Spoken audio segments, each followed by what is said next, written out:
#PTE series, episode 4.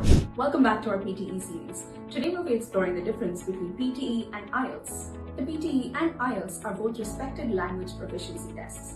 While the PTE is completely computer-based, the IELTS is both paper-based and computer-based. Both tests cover the 4 important sections: speaking, listening, reading, and writing. While the IELTS conducts its speaking test separately, the PTE combines its speaking and writing test into a single section. The IELTS uses a 9-point scale, whereas the PTE uses a 10 to 90 scale to measure the scores. You can get your IELTS results in 13 days if you take up the paper-based test, and you can get it in approximately 5 days if you take up the computer-based test. Whereas in your PTE, all you need is 2 days to get your results. Both of these tests are accepted by over 10,000 organizations worldwide, such as immigration departments, universities, and employers.